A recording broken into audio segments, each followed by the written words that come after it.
नमस्कार, स्वागत है आप सभी का आयुष्मान भव में। मैं हूं प्रीति सिंह। कोरोना वायरस महामारी के साथ साथ अब ठंड का मौसम और प्रदूषण से जुड़ी बीमारियों का प्रकोप भी बढ़ रहा है। विशेषज्ञों का कहना है कि इन सब कारणों से निमोनिया से ग्रस्त होने का खतरा भी तेजी से बढ़ा है। सर्दी के मौसम में वैसे भी बच्चों से लेकर वृद्ध तक किसी को भी निमोनिया हो सकता है, लेकिन कोविड-19 महामारी के प्रकोप के कारण निमोनिया का खतरा ज्यादा बढ़ गया है। दुनिया में इस बीमारी की वजह से 5 साल से कम उम्र के बच्चे ज्यादातर मौत का शिकार होते हैं। भारत में भी बच्चों में निमोनिया होना अन्य देशों के मुकाबले ज्यादा आम है। बुजुर्गों में भी निमोनिया का खतरा ज्यादा होता है। आखिर क्या होता है निमोनिया और कोविड काल में क्यों ज्यादा खतरनाक साबित हो सकता है निमोनिया? क्या है इसके लक्षण और बचने के लिए क्या उपाय हैं जो अपनाए जा सकते हैं? इन्हीं सब पहलुओं पर बात करने के लिए हमारे साथ 3 स्वास्थ्य विशेषज्ञ मौजूद हैं जो अलग अलग पैथी से जुड़े हुए हैं। हमारे साथ हैं एलोपैथी विशेषज्ञ डॉक्टर विवेक नानगिया। डॉक्टर विवेक, आपका बहुत बहुत स्वागत है। हमारे साथ हैं आयुर्वेदिक विशेषज्ञ डॉक्टर दिव्या कजारिया। डॉक्टर कजारिया, आपका भी बहुत बहुत स्वागत है। और होम्योपैथी विशेषज्ञ डॉक्टर शिव नारायण जैना। डॉक्टर जैना, आपका भी बहुत बहुत शुक्रिया कार्यक्रम में जुड़ने के लिए। हाल की परिस्थितियों में निमोनिया होने से गंभीर परिणाम देखने को मिल सकते हैं क्योंकि इस समय महामारी का भी कहर है। निमोनिया होने से मरीज को कोविड-19 से संक्रमित होने का खतरा बढ़ जाता है। वहीं कोविड-19 से पीड़ित किसी व्यक्ति की हालत गंभीर होने पर उसे निमोनिया हो सकता है। निमोनिया का इलाज अगर समय पर ना किया जाए तो ये बीमारी जान भी ले सकती है।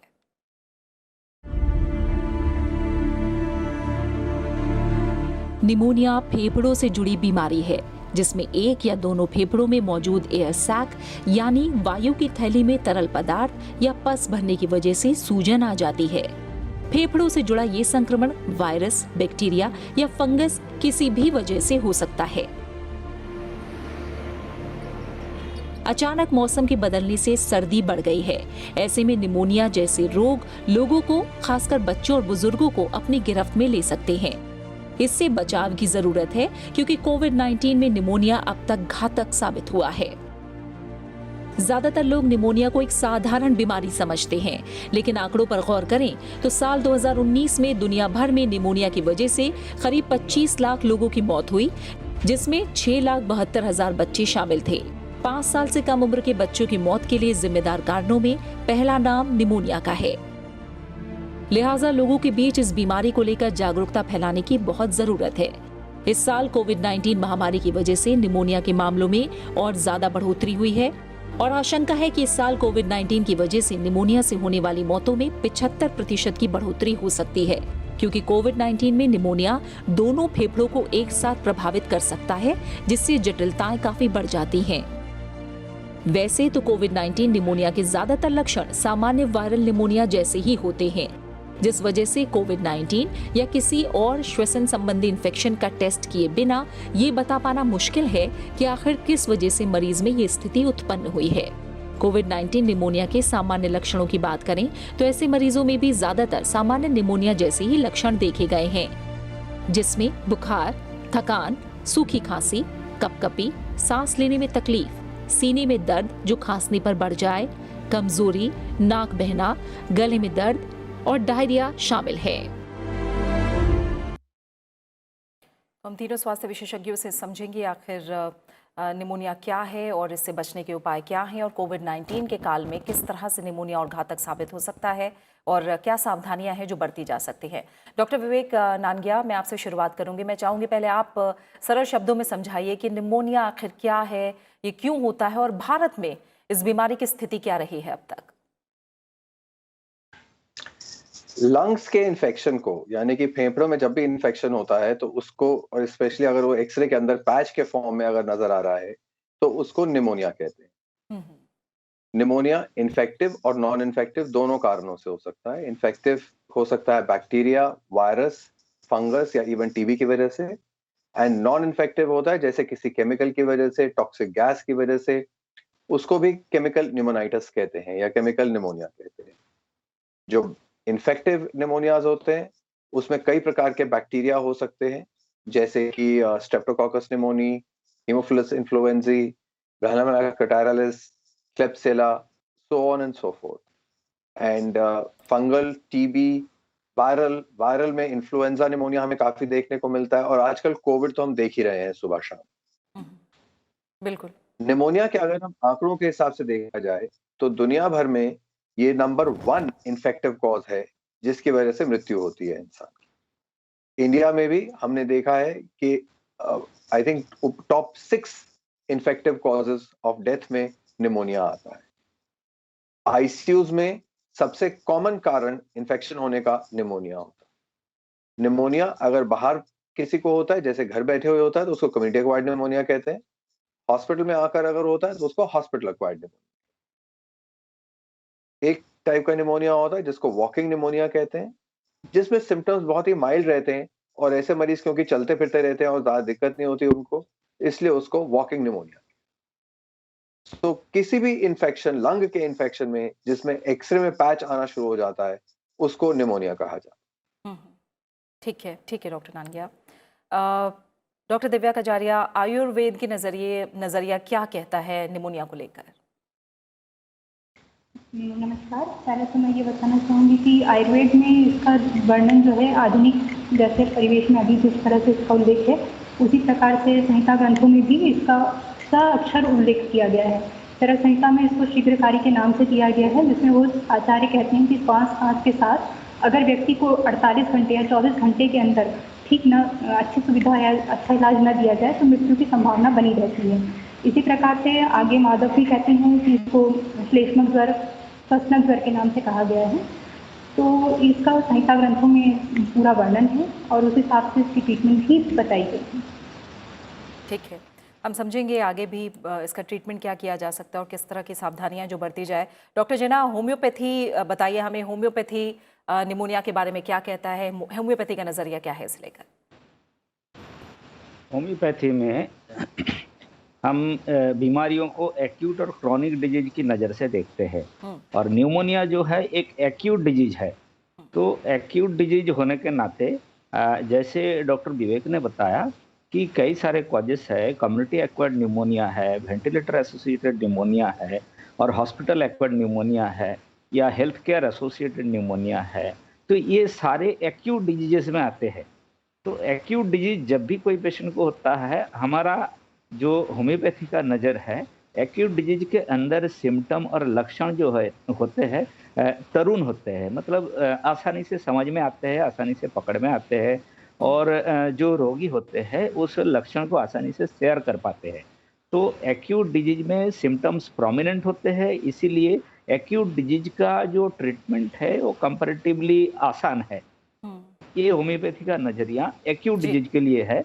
तो सेम चीज हमारा न्यूमोनिया के लिए भी अप्लाई करता है।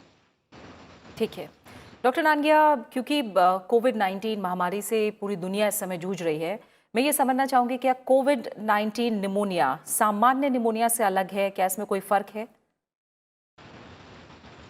देखिए, सामान्य निमोनिया जो हम लोग को आज से पहले कोविड के आने से पहले जिस प्रकार के हमें निमोनिया देखने को मिलते थे, उसमें जो बैक्टीरिया सबसे कॉमनली कंसिडर किया जाता था वो होता था स्ट्रेप्टोकोकस निमोनिया। उसके बाद आते थे एच इन्फ्लुएंजा, उसके बाद आता था कैटारालिस, उसके बाद आते थे ये क्लेप्सिला, इकोलाई और इस प्रकार के बैक्टीरिया होते। इनका जो एक्सरे या सीटी स्कैन का पिक्चर होता था वो टोटली डिफरेंट होता था। वो यूजुअली एक किसी लंग के सेगमेंट में या उससे पहले मैं आपको बताना चाहूंगा कि लंग्स को जो है एक ही सांस की मेन नली होती है, आगे जाके राइट एंड लेफ्ट में डिवाइड होती है, उसके आगे जाके एल्वेओलर सैक्स होते हैं जिसको जो टोटल कॉन्स्टिट्यूट करके लंग्स फॉर्म करते हैं।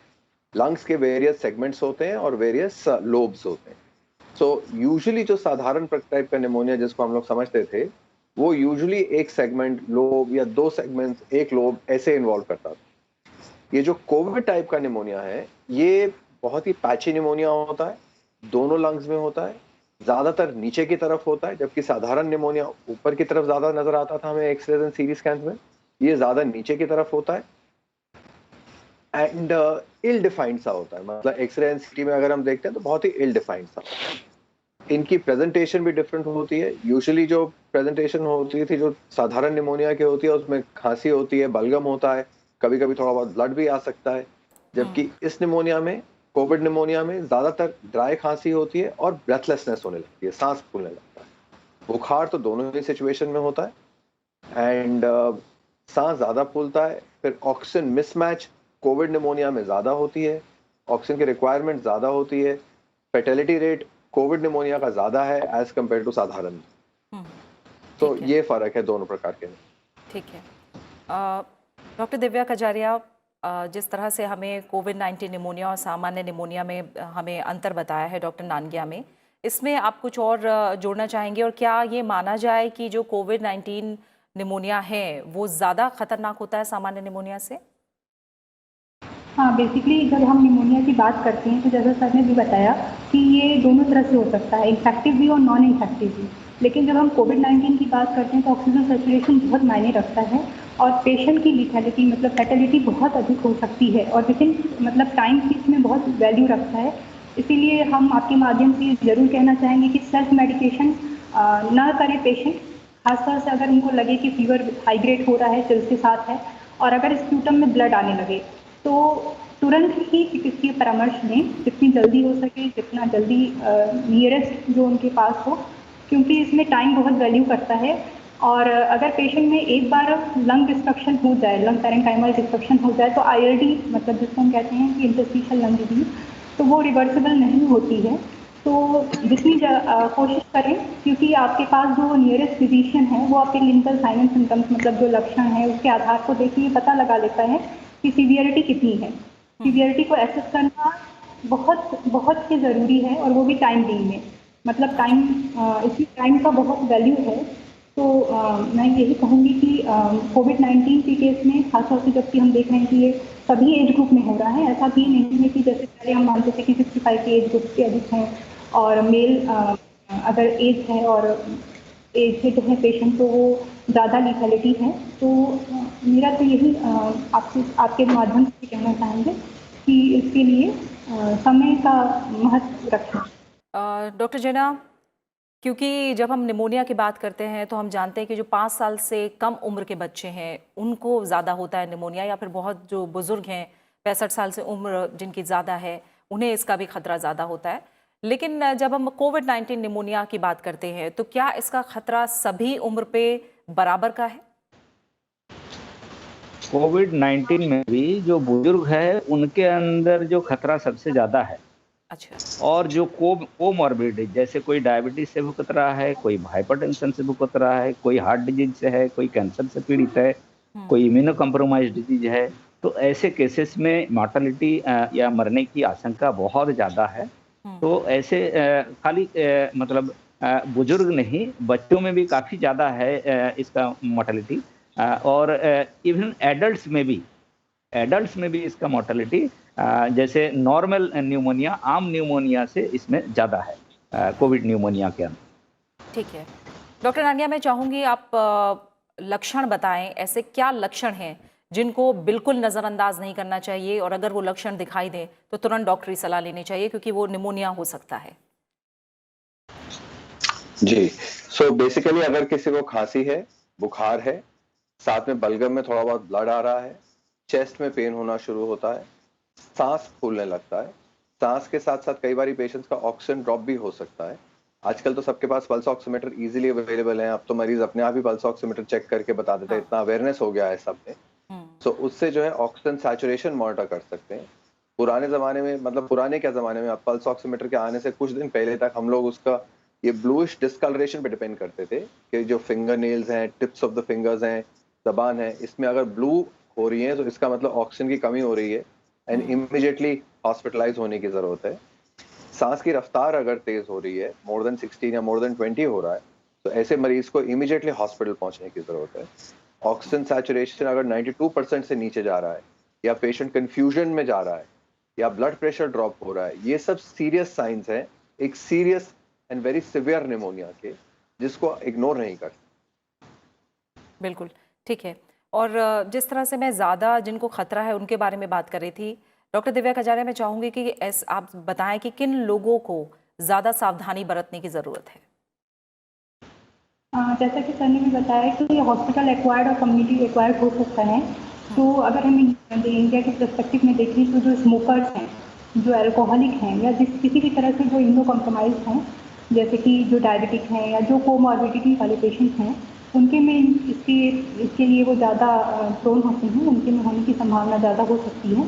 और दूसरा, इंडियन पॉपुलेशन में एक लेटेंट ट्यूबरकुलोसिस की भी संभावना ज़्यादा रहती है। Most of the patient are suffering from that. तो एक कंडीशन वो भी हम देख रहे हैं कि जिसमें हम ये पा रहे हैं कि आजकल ये कंडीशन है। और जो इंडियन पॉपुलेशन में है, वर्म इन्फेस्टेशन भी एक हो सकता है। और अभी तो कोविड के पर्सपेक्टिव में हम देख रहे हैं कि बहुत सारे पेशेंट हैं जिनमें लीवर डिरेंजमेंट है।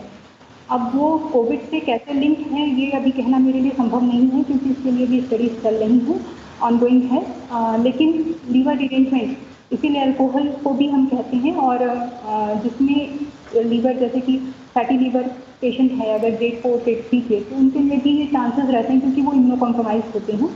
तो ये कंडीशन ऐसी हो सकती है जिनके में कि हम ये माने कि ये लोग ज़्यादा प्रोन हैं निमोनिया डेवलप करने में। नॉर्मल से उनके में ज़्यादा चांसेस होते हैं डेवलप होने के लिए निमोनिया को। ठीक है डॉक्टर जैना, जो प्रकार हमें शुरू में बताए थे डॉक्टर नानगिया ने कि फंगल, बैक्टीरियल और वायरल निमोनिया हो सकता है, सामान्य तौर पर अगर हम सामान्य शब्दों में समझें तो क्या कारण क्या होता है निमोनिया होने के पीछे? क्यों किसी को निमोनिया हो सकता है? देखिए, जैसे डॉक्टर विवेक ने बताया कि बैक्टीरियल वायरल ये तो डायरेक्ट कॉज है। हाँ। पर इसके पीछे अगर हम जाए, जैसे इंडियन पॉपुलेशन में मेलन्यूट्रिशन बहुत ज़्यादा मतलब देखने को मिलता है। तो मेलन्यूट्रिशन एक मेजर कॉज है न्यूमोनिया एक्वायर करने के लिए। या न्यूमोनिया जिसको हो गया, ऐसे लोग का मॉर्बिडिटी मतलब बीमारी ज़्यादा खतरनाक होते हैं और इनमें डेथ का चांसेस ज़्यादा होता है। जैसे बच्चे हैं, वल्नरेबल ग्रुप है, और एल्डरली पीपल है, ये वल्नरेबल ग्रुप है। इम्यूनो कॉम्प्रोमाइज वल्नरेबल ग्रुप है, और जो कोमॉर्बिडिटी है वो वल्नरेबल ग्रुप है। तो ऐसे केसेस में अगर मेलन्यूट्रिशन है, और जैसे कि आजकल जिंक सप्लीमेंट की बात किया जाता है, अगर जिंक की डेफिशिएंसी किसी में हो तो ऐसे केसेस में बहुत ज़्यादा होता है। विटामिन ए की डेफिशिएंसी हो, जैसे डॉक्टर दिब्य ने बताया अल्कोहलिज्म एक मेजर कॉज है। तो ये पीछे अगर हम जाए, मेलन्यूट्रिशन, पुअर हाइजीनिक कंडीशंस, और जैसे फैमिली के अंदर थ्रू जनरेशंस ये ट्रांसमिट हो जाते हैं। जैसे बच्चों, किसी को अगर कोई खांसी, बलगम इस टाइप की बीमारी हुआ जिसमें अभी तक एस्टेब्लिश नहीं हुआ वेदर इट इज न्यूमोनिया और नॉट, पर एक रेस्पिरेटरी इन्फेक्शन ये पता चलता ही है। तो ऐसे केसेस में उनके साथ जो दूसरे मतलब जैसे बच्चे हैं, बुजुर्ग के साथ ना रुके, रात को बेड शेयर ना करे, तो ऐसी चीज पे काफी ध्यान देना पड़ता है। फैमिली के अंदर ही अपना प्रोटेक्शन बना के रखना बहुत जरूरी होता है। जैसे बुजुर्ग से बच्चों में, बच्चों से बुजुर्गों में, जैसे ड्रॉपलेट इन्फेक्शन हो जाता है खांसी के अंदर, बहुत ज़्यादा मतलब बैक्टीरिया वायरस हम छोड़ते हैं एनवायरनमेंट में, तो ये फैमिली के अंदर ही ट्रांसमिशन बहुत ज़्यादा होता है। अगर कम्युनिटी पार्टिसिपेशन है, कम्युनिटी में बाहर जाते हैं, तो उसमें भी स्प्रेड होने का चांसेस रहते हैं। मतलब जैसे बैक्टीरिया वायरस ये सब तो कॉजेज है ही, साथ में कुछ ऐसे केसेस है जो एटिपिकल बैक्टीरिया जिसको अभी भी हम डायग्नोज नहीं कर पा रहे हैं। तो एटिपिकल बैक्टीरिया, फैंसी बैक्टीरिया बोलते हैं, जिसका जो इन्वेस्टिगेटिव प्रोसीजर्स अभी भी इतनी अच्छी तरह डेवलप नहीं हुआ। जैसे डॉक्टर विवेक ने बताया, कुछ केसेस जिसमें हमको कॉज पता नहीं चलता है, तो ये ऐसे कॉज है जिसमें एटिपिकल बैक्टीरिया कॉज करते हैं, पर उसका हमको आइडेंटिफाई करना बड़ा मुश्किल है, उसको डायग्नोसिस करना, उसको इन्वेस्टिगेशन उसका करना बड़ा डिफिकल्ट है, उसको आइडेंटिफाई करना। तो ऐसे केसेस में ज़्यादा चांसेस बढ़ जाते हैं। तो मेन फोकस मैं जो बताना चाहूँगा, मेलन्यूट्रिशन, पुअर हाइजीनिक कंडीशन, और विटामिन डेफिशिएंसी, जिंक डेफिशिएंसी, और जैसे अल्कोहलिज्म, ये एक बहुत मेजर कॉजेस होते हैं, मतलब predisposing causes. They are not direct causes but predisposing causes. ठीक है। और डॉक्टर नानगिया, क्या किसी को अगर निमोनिया हुआ है या फिर कोविड-19 निमोनिया है, क्या वो उसकी रोग प्रतिरोधक क्षमता या इम्यूनिटी पर काफी लंबे समय तक असर डाल सकता है? ऐसा हो सकता है क्या? देखिए, किसी भी वायरल इन्फेक्शन से या बैक्टीरियल इन्फेक्शन से जब कोई एक व्यक्ति गुजरता है, तो उसके बाद जो उसका इम्यून सिस्टम है वो काफी अफेक्ट हो जाता है। ये हमने देखा है, डेंगू के साथ भी देखा है हमने, साधारण निमोनिया के साथ भी देखा है, H1N1 इन्फ्लुएंजा के साथ भी देखा है हमने, और अब हम कोविड के साथ भी यही देखते हैं कि ऐसे जब भी इन्फेक्शन आते हैं जो आपके इम्यून सिस्टम को स्ट्रेस करते हैं, तो सारा जो आपका इम्यून सिस्टम है वो उसी की तरफ फोकस हो जाता है, उसी की तरफ डाइवर्ट हो जाता है उस इन्फेक्शन को कंट्रोल करने। एज अ रिजल्ट उसकी वजह से कई बार सेकेंडरी इन्फेक्शंस भी हो जाते हैं। कुछ दवाइयां भी ऐसी चलती हैं जिनकी वजह से सेकेंडरी इन्फेक्शन होने का खतरा रहता है, जैसे कि ब्रॉड स्पेक्ट्रम एंटीबायोटिक्स हैं, स्टेरॉइड्स हैं। इन सब से क्या होता है कि जो बैक्टीरिया इनसे कवर नहीं होते हैं वो फिर फ्लरिश करना शुरू कर देते हैं या वायरसेस फ्लरिश करना शुरू कर देते हैं और उसकी वजह से सेकेंडरी इन्फेक्शन हो सकती है। तो दो कारण की वजह से इम्यून सिस्टम के ऊपर फर्दर स्ट्रेस पड़ता है, एक जो हम दवाइयां देते हैं और एक जो इन्फेक्शन ऑलरेडी है जो आपके इम्यून सिस्टम को ऑलरेडी चैलेंज कर रहे हैं। ठीक है। इस वजह से कहा जाता है कि जब भी आप किसी वायरल इन्फेक्शन से बाहर निकले, किसी भी प्रकार के इन्फेक्शन से निकले, एकदम से वापस अपने काम पे ना चले जाएं, एकदम से वापस सोसाइटी में घूमना फिरना शुरू कर दें। हफ्ते 10 दिन 2 हफ्ते का रेस्ट लें, कंप्लीटली रिकवर करें फुल्ली, उसके बाद ही बाहर निकले, नहीं तो आपको खुद को इन्फेक्शन होने का खतरा रहे। ठीक है। डॉक्टर दिव्या, आयुर्वेद में किस तरह से इलाज निमोनिया या कोविड-19 निमोनिया को लेकर होता है? क्या तरीके अपनाए जाते हैं इसके लिए? बेसिकली कुछ चीज़ें जो हम सिम्टम्स के आधार पे होती हैं, जैसे कि पेशेंट में इसमें सिम्टम्स होते हैं हाइटेड फीवर विद मतलब ज्वर बहुत तेज आना, बुखार तेज, ठंड लग के आना, खांसी होना, सूखी खांसी होना, बलगम में खून आ जाना, सीने में दर्द होना। तो जैसे कि मैंने आपको पहले बताया कि कोशिश ये करनी चाहिए कि अगर ये लक्षण उत्पन्न हो तो फिजिशियन को कंसल्ट करें। अगर आपके पास नियर बाई आयुर्वेदिक फिजिशियन है तो उनको कंसल्ट करें, क्योंकि इसमें जो होती है कि प्रोटोकॉल बेसिस ट्रीटमेंट होता है और ये पूरी तरह फिजिशियन पे डिपेंड करता है कि वो सीवियरिटी कैसे असेस करता है। कुछ कॉमन ड्रग्स यूज़ कर सकते हैं फॉर इम्यूनिटी बूस्टिंग। आप इम्यून सिस्टम को बूस्ट करने के लिए कुछ मेडिकेशन यूज़ कर सकते हैं। तो उसमें जैसे अगर आपको फीवर आ रहा है तो कॉमनली अगर आपके घर में, सभी के घर में मिल जाती हैं, त्रिफला है, तो त्रिफला को सिर्फ 1 चम्मच 1 गिलास पानी में उबाल के आधा गिलास रह जाए छान दीजिए और उसके साथ महासुदर्शन घनबटी 3 टैबलेट लेने से फीवर में वो रिलीज करता है। ये सबसे सेफ ड्रग है। गवर्नमेंट ऑफ इंडिया की जैसे जो प्रोटोकॉल मिनिस्ट्री ऑफ आयुष की तरफ से दी गई हो, उसमें जो ड्रग्स दी गई हैं उनको फॉलो करें। जैसे संशमनी बटी है, गिलोय का भी रोल बहुत अच्छा है, वो एंटीपायरेटिक भी है, एंटी इंफ्लेमेटरी भी है। श्वसन संस्थान में होने वाले शोथ को दूर करती है। जैसे जब इन्फेक्शन होता है तो श्वास की नलिकाओं में शोथ उत्पन्न हो जाता है और शोथ होने के कारण वहाँ तरल पदार्थों का इकट्ठा हो जाते हैं। तो सबसे पहले शोथ को कम करने की आवश्यकता होती है। तो जैसे त्रिकटु सिंपली बहुत सिंपलेस्ट ड्रग है जो कि घरों में मिल जाती है। लौंग, दालचीनी, तेजपत्र, ये बहुत अच्छे, ये 3 का कॉम्बिनेशन अच्छा है। इस पर हम लोग अभी इस पर रिसर्च भी कर रहे हैं एंटी ट्यूबरकुलर इसके एक्शन को देखने के लिए। तो ये 3 का कॉम्बिनेशन, इसको आप 4 से 5 लौंग, 3 से 4 पत्ते तेजपत्ता और दालचीनी का 1 टुकड़ा, इसको 1 गिलास पानी में उबालें और आधा गिलास रह जाए तो छान के पी सकते हैं। इसी प्रकार से नीम की पत्ती, नीम, गिलोय, त्रिफला और मधुयष्टि, इन चारों का कॉम्बिनेशन 10 से 15 पत्ती नीम की, गिलोय आधा चम्मच त्रिफला और आधा चम्मच मुलेठी यहाँ म्यूकोलिटिक की तरह काम करती है। जो म्यूकस प्लग बन जाते हैं उसमें, जो म्यूकस प्लग बनने से सेकेंडरी इन्फेक्शन होने के चांसेस ज़्यादा रहते हैं पेशेंट में निमोनिया में, तो ये म्यूकोलिटिक भी होती है और कई तरह से म्यूकोकाइनेटिक एक्शन भी इसका है। डॉक्टर नानगिया, मैं आपसे जानना चाहूँगी एलोपैथी में किस तरह से इलाज होता है निमोनिया या फिर कोविड-19 निमोनिया की अगर हम बात करें, और कितना जल्द से जल्द डॉक्टर को दिखाना ज़रूरी है? देखिए, कोविड-19 निमोनिया तो एक वायरल इन्फेक्शन है जिसके बारे में हमें ज्यादा अभी मालूम भी नहीं है। कई दवाइयों का ट्रायल हो चुका है जिसमें रेमडेसिविर है, फेविपिराविर है, उससे पहले HCQS को ट्रायल कर चुके हैं, फिर अभी डॉक्सीसाइक्लिन है, आइवरमेक्टिन है। ये सब दवाइयां जो हैं होती तो किसी और पर्पस के लिए यूज थी, पर इनको रीयूज करने के लिए या न्यू यूज करने के लिए अभी ट्राई किया जा रहा है इन कोविड-19।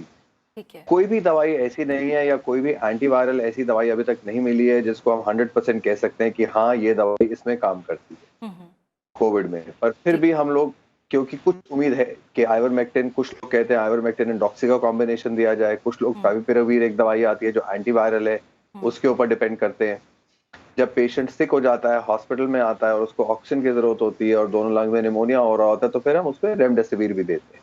ठीक है। इन सब के साथ साथ बहुत जरूरी है कोविड के अंदर स्टेरॉइड यूज करना। स्टेरॉइड से देखा गया है कि इन्फेक्शन जो है अंडर कंट्रोल जल्दी आता है। अगर कोई एक दवाई है जिसने ओवरऑल चेंज इन आउटकम पाया है, वो है स्टेरॉइड के साथ। ना रेमडेसिविर, ना कोई और एंटीवायरल ड्रग, किसी से कोई फर्क नहीं हुआ है। पहले लोगों ने जो HIV की ड्रग थी लोपेनोविर, रिटोनोविर, वो भी ट्राई करी है, पर किसी दवाई से कोई ज्यादा फायदा नहीं।